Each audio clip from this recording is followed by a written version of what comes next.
2. This is the IELTS listening test. You will hear a number of different recordings and you will have to answer questions on what you hear. There will be time for you to read the instructions and questions and you will have a chance to check your work. All the recordings will be played once only. The test is in 4 parts. At the end of the test, you will be given 10 minutes to transfer your answers to the answer sheet. Now turn to Part 1.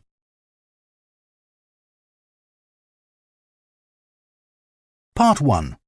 You will hear a man asking about voluntary work in the village that he has just moved to. First, you have some time to look at questions 1 to 7.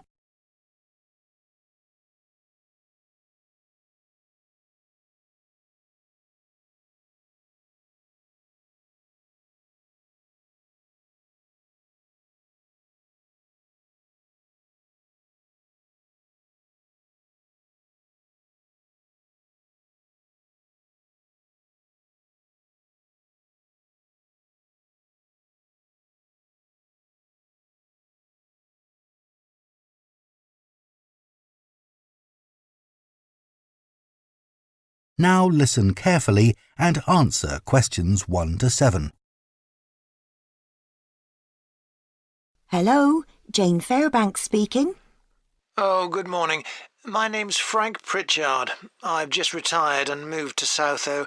I'd like to become a volunteer, and I gather you coordinate voluntary work in the village? That's right. What sort of thing could I do? Well, we need help with the village library. We borrow books from the town library, and individuals also donate them.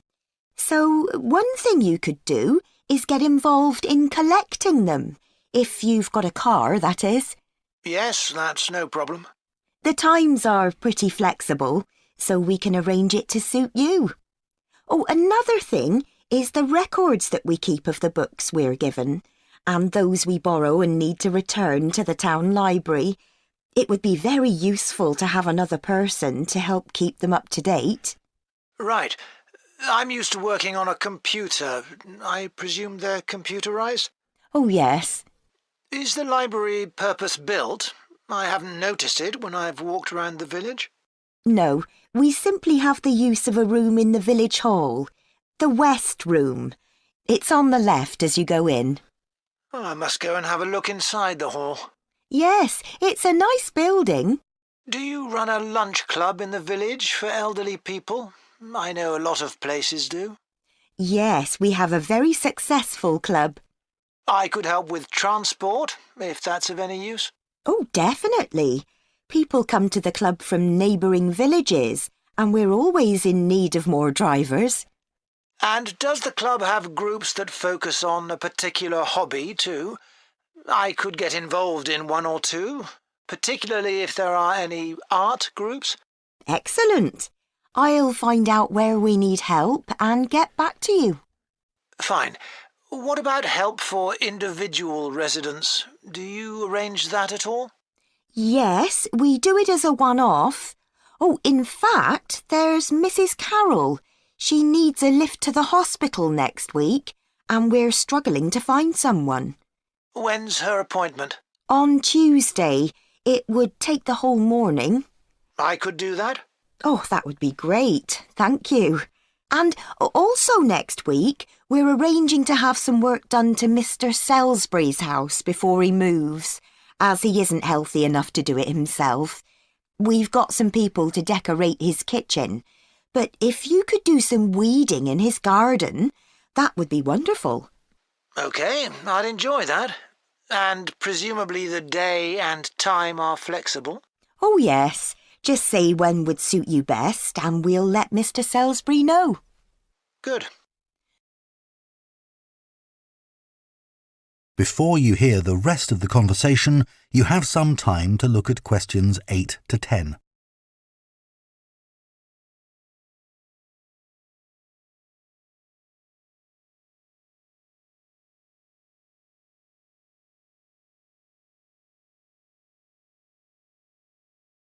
Now listen and answer questions 8 to 10. The volunteers group also organises monthly social events, which is a great way to meet other people, of course. Uh-huh. So next month, on the 19th of October, we're holding a quiz. A couple of residents are great at planning unusual ones, and we always fill the village hall. That sounds like fun. Can I do anything to help? Well, because of the number of people, we need plenty of refreshments for halfway through. So if you could provide any, we'd be grateful. I'm sure I could. I'll think about what to make and let you know. Thank you. Then on November the 18th, we're holding a dance, also in the village hall. We've booked a band that specialises in music of the 1930s. They've been before, and we've had a lot of requests to bring them back. I'm not really a dancer, but I'd like to do something to help.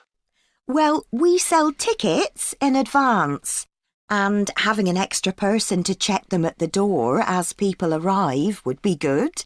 It can be quite a bottleneck if everyone arrives at once. OK, I'm happy with that. We're also arranging a New Year's Eve party. We're expecting that to be a really big event, so instead of the village hall, it'll be held in the Mountfort Hotel. The... Mountfort. MOUNTFORT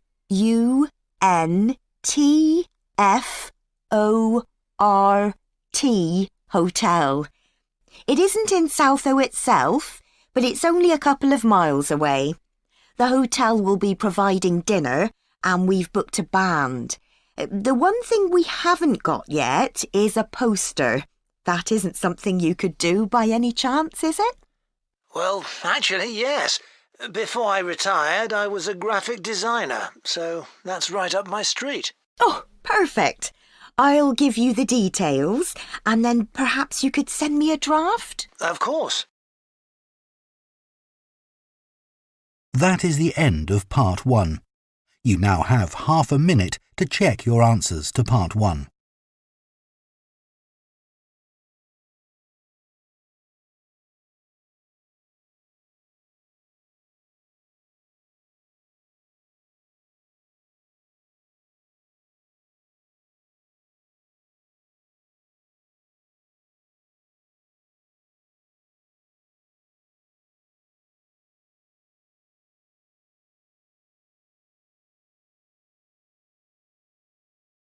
Part 2.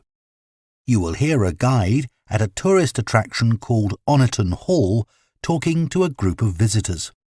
First, you have some time to look at questions 11 to 14.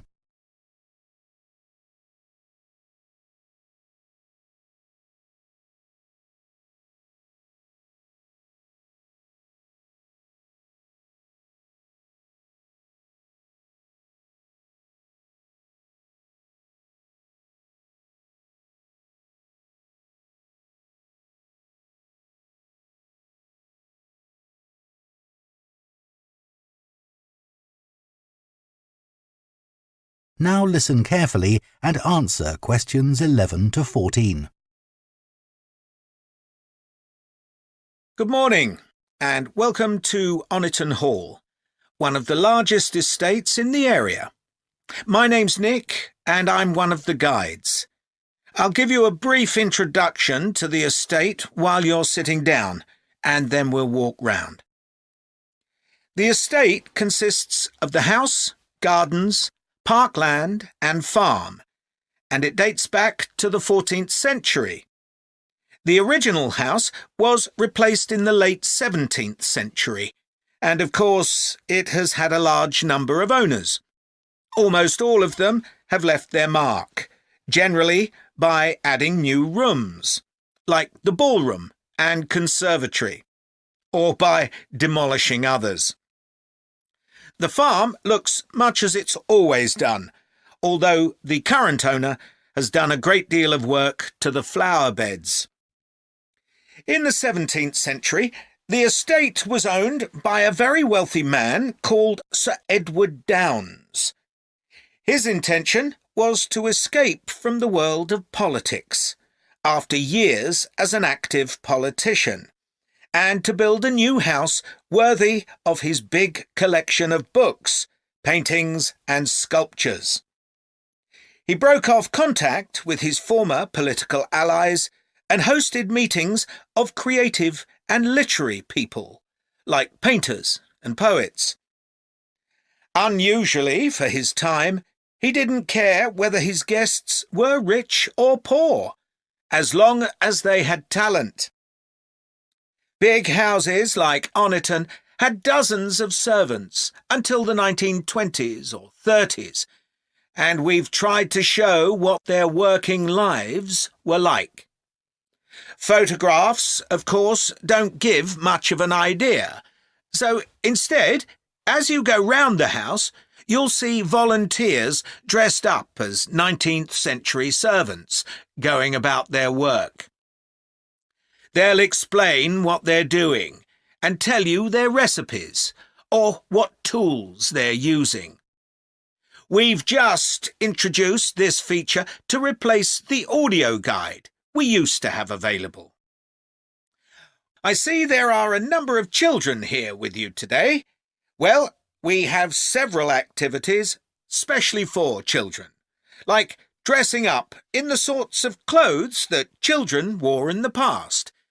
And as it's a fine day, some of you will probably want to play in the adventure playground. Our latest addition is child-sized tractors that you can drive around the grounds. Before you hear the rest of the talk, you have some time to look at questions 15 to 20.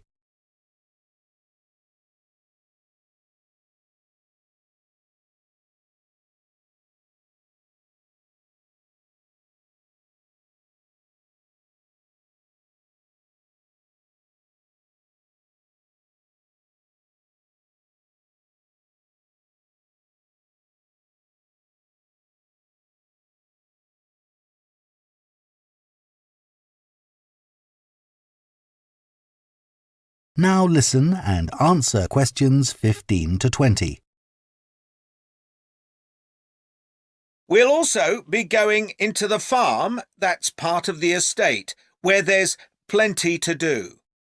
Most of the buildings date from the 18th century, so you can really step back into an agricultural past.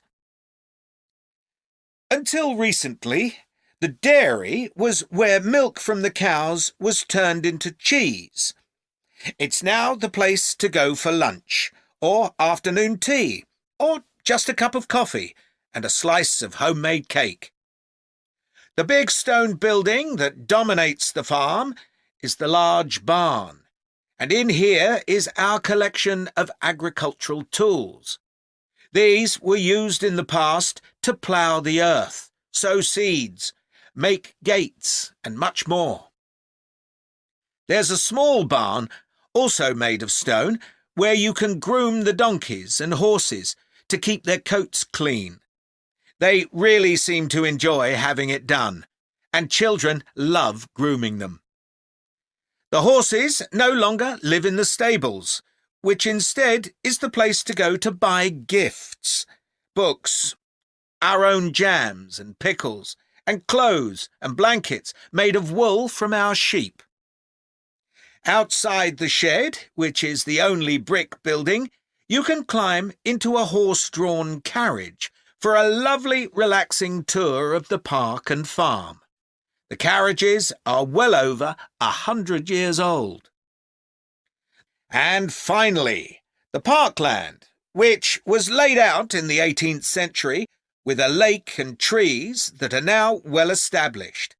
You'll see types of cattle and sheep that are hardly ever found on farms these days. We're helping to preserve them, to stop their numbers falling further. OK, well, if you'd like to come with me, we will start. That is the end of Part 2. You now have half a minute to check your answers to Part 2.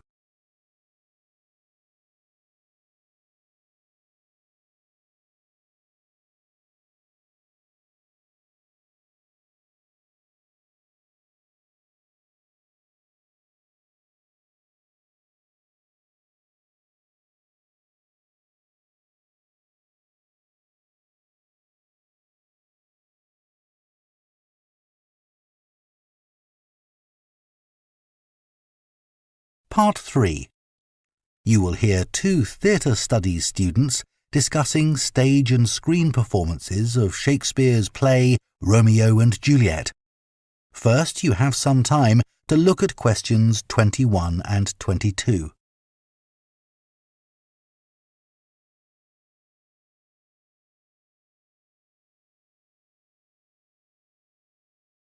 Now listen carefully and answer questions 21 and 22. Did you make notes while you were watching the performances of Romeo and Juliet, Gemma? Yes, I did. I found it quite hard, though. I kept getting too involved in the play. Me too. I ended up not taking notes. I wrote down my impressions when I got home. Do you mind if I check a few things with you, in case I've missed anything? And I've also got some questions about our assignment. No, it's good to talk things through. I may have missed things too. OK, great. So, first of all, I'm not sure how much information we should include in our reviews. Right. Well, I don't think we need to describe what happens, especially as Romeo and Juliet is one of Shakespeare's most well-known plays. Yeah, everyone knows the story. In an essay, we'd focus on the poetry and Shakespeare's use of imagery, etc., but that isn't really relevant in a review. We're supposed to focus on how effective this particular production is. We should say what made it a success or a failure. And part of that means talking about the emotional impact the performance had on us. I think that's important. Yes. And we should definitely mention how well the director handled important bits of the play, like when Romeo climbs onto Juliet's balcony. And the fight between Mercutio and Tybalt. Yes. It would also be interesting to mention the theatre space and how the director used it, but I don't think we'll have space in 800 words. No, OK. That all sounds quite straightforward. Before you hear the rest of the discussion, you have some time to look at questions 23 to 30.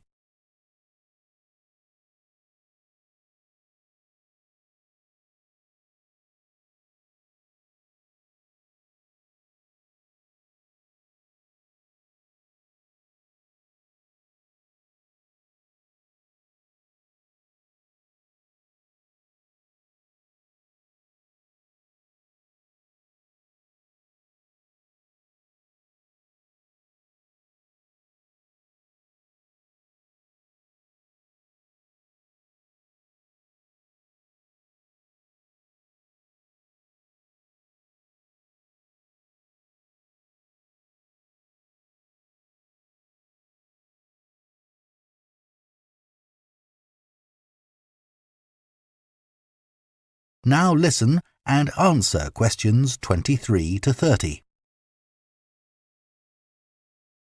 So, what about the Emporium Theatre's production of the play? I thought some things worked really well, but there were some problems too. Yeah. What about the set, for example? I think it was visually really stunning. I'd say that was probably the most memorable thing about this production. You're right. The set design was really amazing. But actually, I have seen similar ideas used in other productions. What about the lighting? Some of the scenes were so dimly lit, it was quite hard to see. I didn't dislike it. It helped to change the mood of the quieter scenes. That's a good point. What did you think of the costumes? I was a bit surprised by the contemporary dress, I must say. Yeah, I think it worked well, but I'd assumed it would be more conventional. Me too. I liked the music at the beginning, and I thought the musicians were brilliant, but I thought they were wasted because the music didn't have much impact in Acts 2 and 3. Yes, that was a shame. One problem with this production was that the actors didn't deliver the lines that well. They were speaking too fast. It was a problem, I agree. But I thought it was because they weren't speaking loudly enough, especially at key points in the play. I actually didn't have a problem with that. It's been an interesting experience watching different versions of Romeo and Juliet, hasn't it? Definitely. It's made me realise how relevant the play still is. Right. I mean, a lot's changed since Shakespeare's time, but in many ways nothing's changed. There are always disagreements and tension between teenagers and their parents. Yes, that's something all young people can relate to, more than the violence and the extreme emotions in the play. How did you find watching it in translation? Really interesting. I expected to find it more challenging, but I could follow the story pretty well. I stopped worrying about not being able to understand all the words and focused on the actors' expressions. The ending was pretty powerful. Yes, that somehow intensified the emotion for me. Did you know Shakespeare's been translated into more languages than any other writer? What's the reason for his international appeal, do you think? I was reading that it's because his plays are about basic themes that people everywhere are familiar with. Yeah, and they can also be understood on different levels. The characters have such depth. Right, which allows directors to experiment and find new angles. That's really important because... That is the end of Part 3. You now have half a minute to check your answers to Part 3.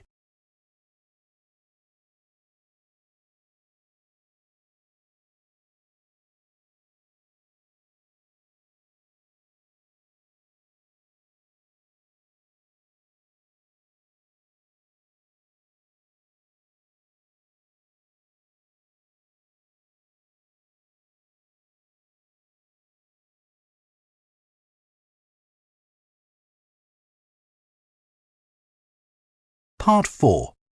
You will hear a lecturer on a languages course talking about the impact of digital technology on Icelandic, the native language of Iceland. First, you have some time to look at questions 31 to 40.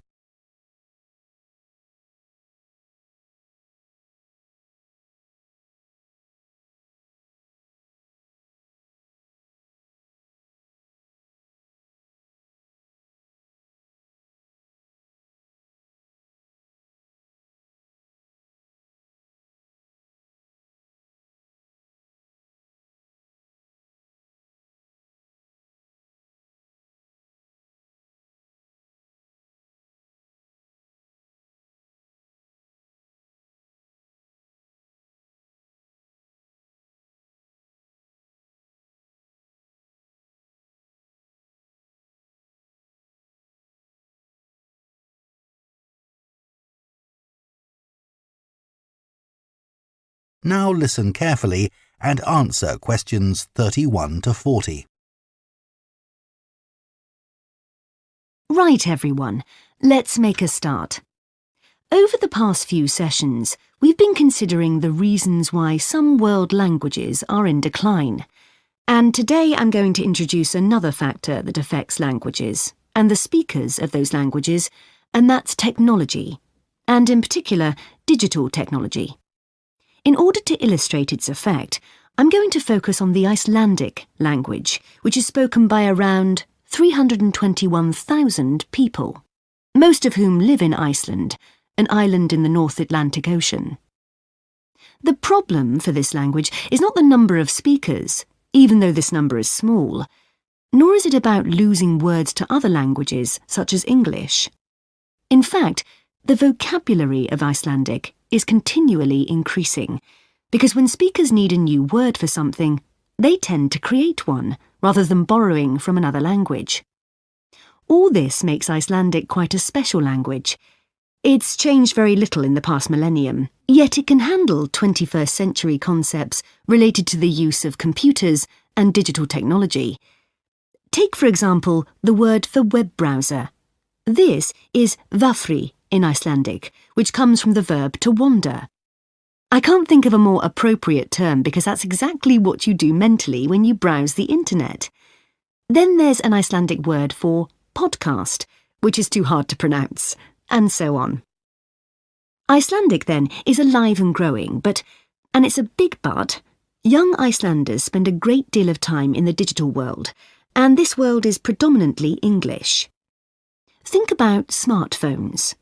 They didn't even exist until comparatively recently, but today young people use them all the time to read books, watch TV or films, play games, listen to music and so on. Obviously, this is a good thing in many respects because it promotes their bilingual skills. But the extent of the influence of English in the virtual world is staggering, and it's all happening really fast. For their parents and grandparents, the change is less concerning because they already have their native speaker skills in Icelandic. But for young speakers, well, the outcome is a little troubling. For example, teachers have found that playground conversations in Icelandic secondary schools can be conducted entirely in English, while teachers of much younger children have reported situations where their classes find it easier to say what is in a picture using English rather than Icelandic. The very real and worrying consequence of all this is that the young generation in Iceland is at risk of losing its mother tongue.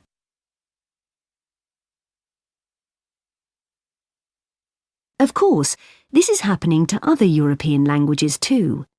But while internet companies might be willing to offer, say, French options in their systems, it's much harder for them to justify the expense of doing the same for a language that has a population the size of a French town, such as Nice. The other drawback of Icelandic is the grammar, which is significantly more complex than in most languages. At the moment, the tech giants are simply not interested in tackling this. So, what is the Icelandic government doing about this? Well, large sums of money are being allocated to a language technology fund that it is hoped will lead to the development of Icelandic-sourced apps and other social media and digital systems. But clearly this is going to be an uphill struggle. On the positive side, they know that Icelandic is still the official language of education and government. It has survived for well over 1,000 years, and the experts predict that its future in this nation-state is sound and will continue to be so. However, there's no doubt that it's becoming an inevitable second choice in young people's lives. This raises important questions. When you consider how much of the past is tied up in a language, will young Icelanders lose their sense of their own identity? Another issue that concerns the government of Iceland is this. If children are learning two languages through different routes, neither of which they are fully fluent in, will they be able to express themselves properly? That is the end of Part 4. You now have 1 minute to check your answers to Part 4.